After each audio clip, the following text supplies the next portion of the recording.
The State College Little Lions offense made its way to the end zone in just a split second. But this matchup that we're talking about right now, we're just 18 minutes away from tip, so get ready. We'll have the highlights for you next week on After the Whistle. Thanks, Joey. Let's take a look at that game now to see if the Little Lions would get revenge after last year's 47-20 loss in the first round of the 6A bracket. Yeah, Brooke, if you've been watching State College football this season, you would know the names Eddie Corkery, Ty Salazar, Michael Gall even. Those are all names you'd be more than familiar with. However, we wanted to show some love tonight to Lamar Wilson and his entire offensive line. Sophia and Ali, I think they will. This team, tough loss last week, but they still have everything in front of them. You win the last 4, go 11-1, you'll probably host a playoff game in Beaver Stadium. But really what makes those moments incredible, it's got to be the celebrations. How do you think the celebrations shaped up this year? One District 6 team that went undefeated in their regular season and even made a playoff run is the Penn Cambria Panthers. Our Brooke Casey is here to talk about this team. Brooke, how'd they do this year? State College, yeah, they're going to need another complete game next week when they take on a very tough Central Dauphin East. Live in the studio, I'm Eric Morris for After the Whistle. Back to you, Brooke and Andrew at the desk. Thanks, Ethan. Welcome inside the Convocation Center here at Mount Aloysius College, where the fans are still filing in for this big-time matchup here tonight. It's the 1A District 6 Girls Basketball Championship with the reigning state champion Bishop Guilfoyle Marauders as they're set to take on the Bishop Carroll Huskies. The teams are out on the floor right now. One important thing to note from the highlights you just saw with Bishop Guilfoyle and Williamsburg, freshman standout Leanna Williams went down early in that game. She's out warming up tonight with a knee brace on her right knee. She looks good to go tonight, would probably give me some buckets if I was out there trying to defend her. It's important to note as well that right after this matchup, St. Joseph's Catholic Academy from State College will be taking the floor. Their tip-off is set for 7:30, but this matchup that we're talking about right now, we're just 18 minutes away from tip, so get ready. We'll have the highlights for you next week on After the Whistle. But for now, we're going to send it back to the studio. Back to you guys, Ethan and Alec. It was a windy night at Berlinger Stadium as the Stingers take on those Rams. It's the first possession of the game. It's Richland's Joe McEnany taking the handoff, going around the left side and taking it over the goal line and in for 6. Now Marion Center's turn. The Stingers at the goal line themselves, and Camden Rising fires it to Drew Runk for the touchdown. Their extra point try would be no good. Score remains at 7-6. Now Rams get the ball back, and it's Joe McEnany again, this time making the catch from Jacob Reagan to make it a 14-6 ball game. Later on in the second quarter, Cody Yeager, he's going to take the ball up the middle and fight through defenders for another Richland touchdown to make it a 21-14 ball game before halftime. High-scoring game. Yeah, for real. In the cold weather, too, the run games reigned supreme. Richland would end up shutting out Marion Center in the second half and go on to win the 2A District 6 semifinals by a score of 35-14. Kick things off in this battle of the Panthers, and CD East is going to punt to Central York. The punt returned by Dwayne Morgan for the long touchdown, putting Central York on the board first. You can see him weaving his way through the defenders and making it all the way to the crib.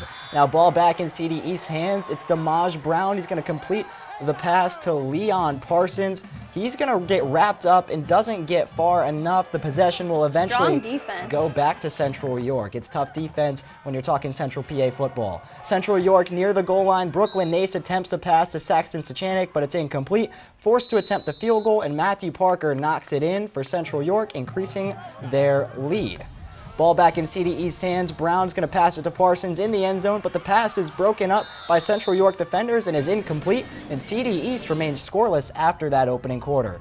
Central York now has the ball, and Brooklyn Nace hands it off to Legend Johnson, who evades tacklers and runs 20-plus yards down the field and into the end zone for another Central York touchdown.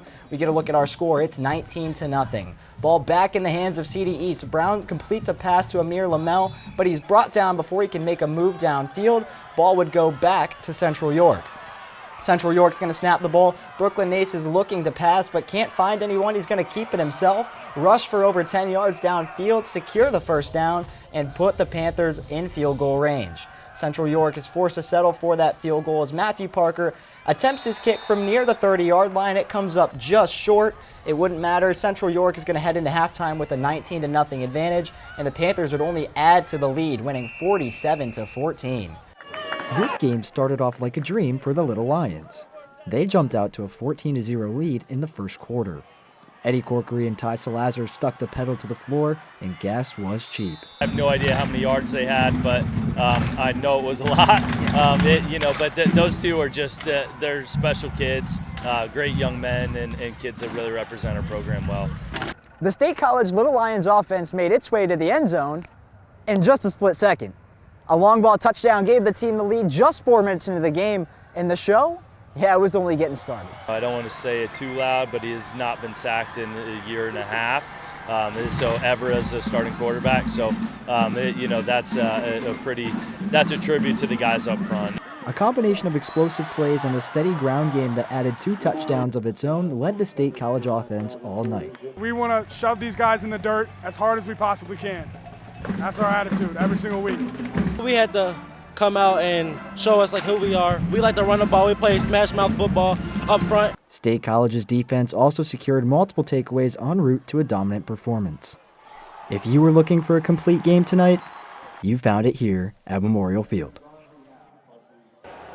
Adaptive Athletics has officially returned to Penn State. The program was paused for almost 3 years after facing struggles through the COVID-19 pandemic. We have to compete with the places like Alabama, Michigan, Illinois, Arizona. Saturday, a fundraiser was held at Pagula Ice Arena as a kickoff event for the program's return. This is a way to not only cover just overall costs of running a program like this, but mostly to have scholarship funds for those athletes. Chuck Sapula founded the Rise Above Foundation to revitalize the adaptive athletics program.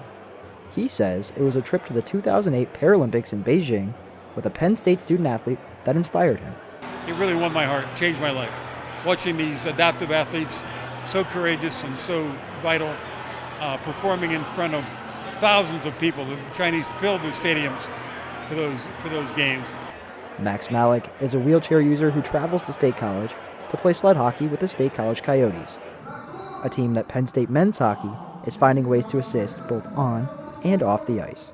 They've changed my life. I mean, being able to play in the Sled Hockey Classic last year, building relationships, becoming friends with the team, and Coach Kidalski, they're the nicest people I've ever met. They mean the absolute world. They mean so much to me, and I wouldn't be where I am without their support and the facilities that they provide us. And not just me specifically, but the State College Coyotes. The work that Dylan Lugers has done has been absolutely phenomenal, and I can't wait to see what else they're able to do for us.